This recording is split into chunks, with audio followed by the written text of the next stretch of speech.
Smallest country இந்த world எது தெரியுமா? இதோ மேல நீங்க பாக்குறீங்கல்ல, இதுதான்.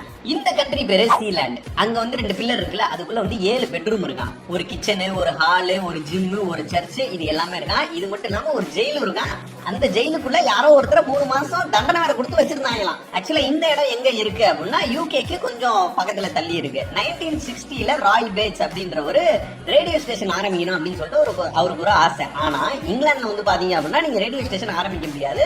அங்க வந்து ஒரே ஒரு ரேடியோ ஸ்டேஷன் தான் அந்த டைம்ல, பிபிசி அப்படின்னு சொல்லிட்டு. சோ அவர் என்ன பிளான் பண்றாருன்னா, அப்படியே கொஞ்சம் தூரம் கடலுக்குள்ள போனோம் அப்படின்னா அந்த நேவி வேர்ல்டு வார் 2 அப்ப நேவி கட்டின ஒரு இடம் இருக்கு, அங்க போய் பாப்போம்னு வந்து பார்த்தா அவருக்கு வந்து இந்த இடம் கிடைச்சிருக்கு.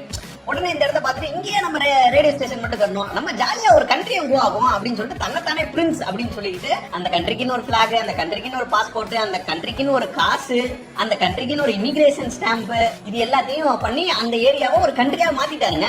ஆக்சுவலா இந்த கண்ட்ரிக்குள்ள நீங்க போகணும் அப்படின்னா அதுக்கு வந்து ஒரே ஒரு வழிதான். அது என்னன்னா, கீழ இருந்து உங்களை கயிறு போட்டு மேல தூக்குவாங்க, நீங்க வந்து அந்த கண்ட்ரிக்கு போய்க்கலாம்.